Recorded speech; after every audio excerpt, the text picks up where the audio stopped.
خلافت و ملوکیت سید ابوالعلا مودودی رحمہ اللہ، ادارہ ترجمان القرآن، لاہور۔ ضمیمہ: سوالات و اعتراضات بسلسلہ بحث خلافت۔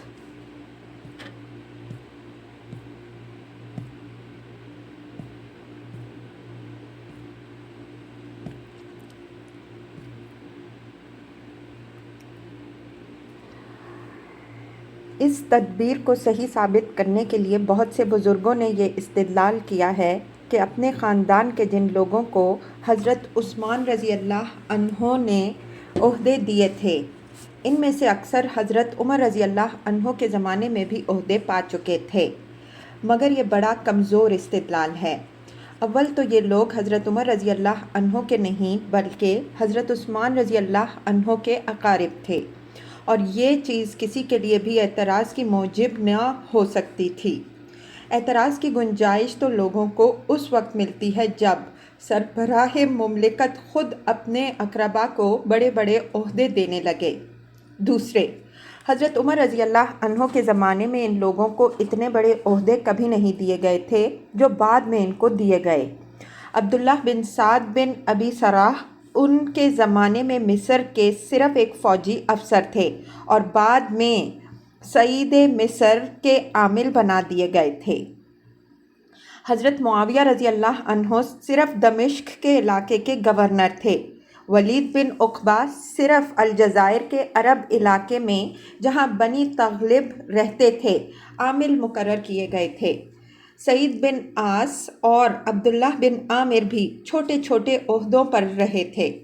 یہ صورت ان کے زمانے میں کبھی پیدا نہیں ہوئی تھی کہ جزیرۃ العرب کے باہر کے تمام اسلامی مقبوضات ایک ہی برادری کے گورنروں کے ماتحت ہوں اور وہ برادری بھی خلیفہ وقت کی اپنی برادری ہو۔ یہ بات بھی ناقابل انکار ہے کہ وہ بیشتر لوگ جن کو حضرت عثمان رضی اللہ عنہ کے آخری عہد میں اتنی بڑی اہمیت حاصل ہوئی، فتح مکہ کے بعد ایمان لائے تھے اور ان کو رسول اللہ صلی اللہ علیہ وآلہ وسلم کی صحبت و تربیت سے فائدہ اٹھانے کا کم موقع ملا تھا۔ اس میں شک نہیں کہ حضور صلی اللہ علیہ وآلہ وسلم کی بھی یہ پالیسی نہ تھی، اور آپ صلی اللہ علیہ وآلہ وسلم کے بعد حضرت ابو بکر اور عمر رضی اللہ عنہما بھی اس پر عامل نہیں ہوئے کہ ان لوگوں کا مقاطعہ کیا جائے یا انہیں اسلامی ریاست میں کام کرنے کے ہر موقع سے الگ رکھا جائے۔ حضور صلی اللہ علیہ وآلہ وسلم نے اور آپ صلی اللہ علیہ وآلہ وسلم کے بعد شیخین رضی اللہ عنہما نے ان کی تالیف قلب اور ان کی تربیت کر کے ان کو معاشرے میں اچھی طرح جذب کرنے کی کوشش فرمائی تھی، اور ان سے ان کی استعداد کے مطابق کام بھی آپ اور دونوں خلفاء صلی اللہ علیہ وسلم و رضی اللہ عنہما لیتے رہے، مگر یہ پالیسی نہ حضور صلی اللہ علیہ وآلہ وسلم کی تھی اور نہ شیخین کی کہ سابقین اولین کے بجائے اب ان لوگوں کو آگے بڑھایا جائے اور مسلم معاشرے اور ریاست کی رہنمائی و کارفرمائی کے مقام پر یہ فائز ہوں۔ حضور صلی اللہ علیہ وآلہ وسلم اور شیخین رضی اللہ عنہما کے زمانہ میں اول تو یہ ایک مضبوط ڈسپلن میں کسے ہوئے تھے جس میں کوئی ڈھیل نہ تھی، پھر یہ بھی نہ ہوا تھا کہ ان کو بیک وقت مملکت کے اہم ترین کلیدی مناصب دے کر توازن بگاڑ دیا گیا ہوتا، اور مزید برآں فرمانروائے وقت کی قرابت بھی ان کے لیے کسی ڈھیل کی موجب نہ ہو سکتی تھی۔ اس لیے اس زمانے میں ان کا استعمال کیا جانا ان خرابیوں کا باعث نہ بنا جو بعد میں ان کے استعمال سے ظاہر ہوئیں۔ بعد کے واقعات سے جب کہ بنی امیہ کے ہاتھ میں پورا اقتدار آیا، یہ بات عملاً ثابت ہو گئی کہ یہ لوگ چاہے غیر دینی سیاست کے ماہر اور انتظامی اور فوجی لحاظ سے بہترین قابلیتوں کے مالک ہوں، لیکن امت مسلمہ کی اخلاقی قیادت اور دینی سربراہی کے لیے موزوں نہ تھے۔ یہ حقیقت تاریخ میں اتنی نمایاں ہے کہ کوئی وکالت صفائی اس پر پردہ ڈالنے میں کامیاب نہیں ہو سکتی۔ حضرت معاویہ رضی اللہ عنہ